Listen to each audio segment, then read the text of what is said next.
All right, practice 8, solving basic equations. First of all, when you see the word solve, as a reminder, it means finding the solution or root, that's another name for it, that makes the equation true. We're also going to be talking about linear equations, equations with an exponent of a 1, and obviously when you graph it, it is a line. You see the word line right there. All right, so just as a reminder, to solve the linear equation, it is linear because it has an exponent of 1. You solve the equation, and don't forget to check. Every equation can be checked. So if you substitute it in, that's what you're doing. You're substituting it in, and then you're going to see if it equals 9. And then you just work it out. And make sure the left-hand side equals the right-hand side. It makes a true equation. It is the correct answer. Don't forget to substitute it back in to check it. All right, so how do you solve fractional equations? Well, one of the ways to do this is to get rid of the fractions, and you can simply do that by using the LCD, the common denominator. So in this case, the common denominator is 24, or we could also use 12. Again, the least one would be 12, so we're going to multiply everything by 12. I mean, 24 would work, 36 would work, but it's easier just to choose the least one as 12. So remember, what you do to one side of the equation, you have to do the other side.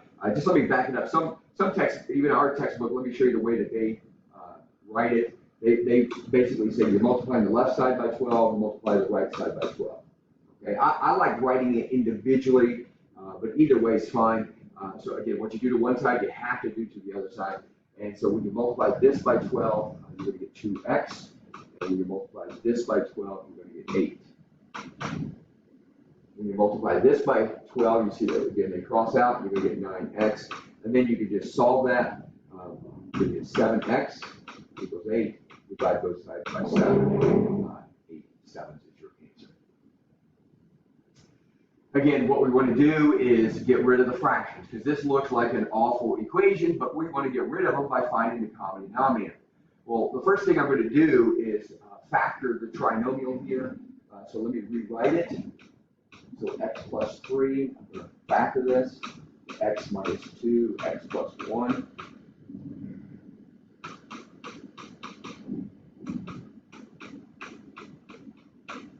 And then I'm going to find the common denominator. The common denominator is basically the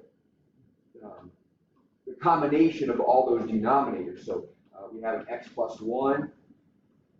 We also have an x minus 2.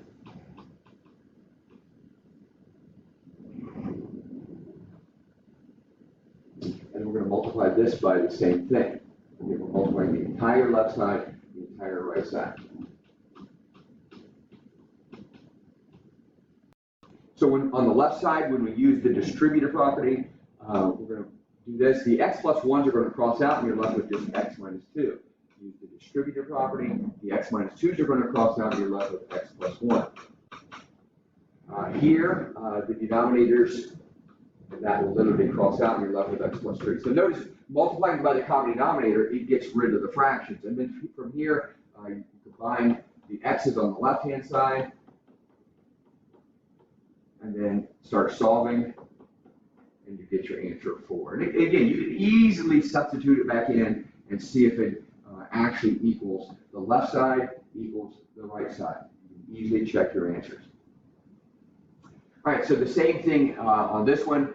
Notice this is over 1, and so the common denominator is just x minus 4. So we're going to multiply this side by x minus 4. We're multiplying this side by x minus 4. So this is going to be 2x minus 8, because again, x minus 4 times 2. And then when I multiply x minus 4 times that, they cross out, and I'm just getting plus 5. Notice the denominator is gone. Same thing here, the denominators cross out, and I have x plus 1. So you can combine like terms, and then start to solve.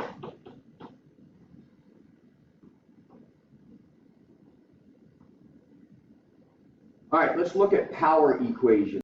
All right, so just some basic power equations. X to the 5th equals 32. So remember to solve this, like if I had x squared equals 4, you take the square root, because it crosses them out. So here I'm going to be taking the fifth root of both sides. So here, the fifth root of 32 is 2. There's only one real solution. Here, I'm going to take the fourth root, and remember whenever you take an even power, just like this, see this answer is plus or minus 2. So anytime you take an even power or even root, it's going to be plus or minus. So this is actually going to be plus or minus 2. Remember, 2 to the fourth power is 16. So an odd power, again, the fifth root of this and the fifth root of this is just negative 2. Only negative 2 will give you negative 32. So negative 2 to the fifth power will give you negative 32. And the same thing here, if I take the fourth root of this, notice you can't have a negative sign inside an even square root. So it does not exist. That's what that stands for, does not exist. So there is no real solution. All right, so let's look at how to actually solve this. So here I'm going to add 5 to both sides, and then take the square root of both sides. So x equals plus or minus the square root of 5. And if I ask you for a decimal answer, then you would give a decimal answer. Here, you take the square root of both sides to get rid of that exponent, and then add 4 to both sides. So 4 plus or minus the square root of 5. Here, divide both sides by 16.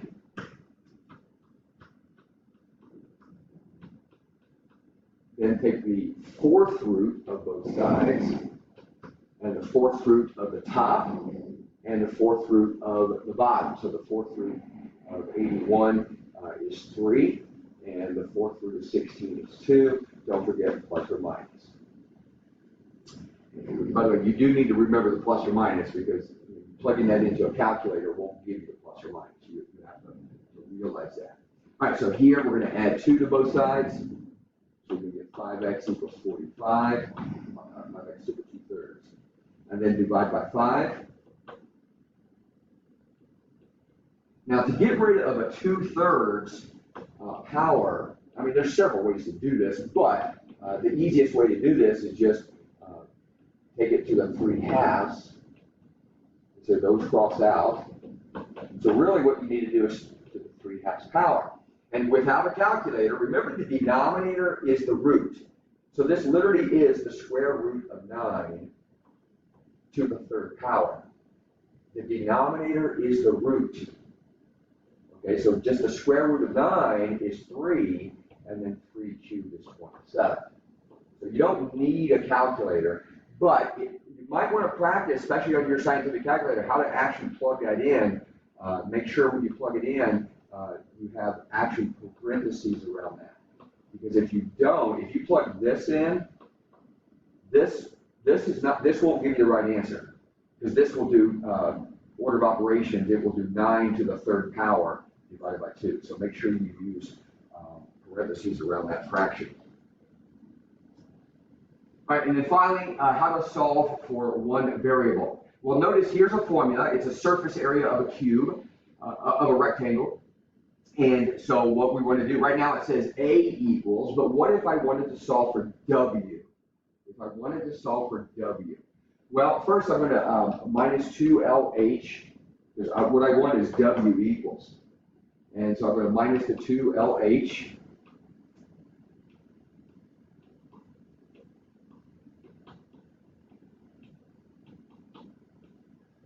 And notice there is a common factor of W right there. So we're going to factor that out. You can actually factor out a 2 as well.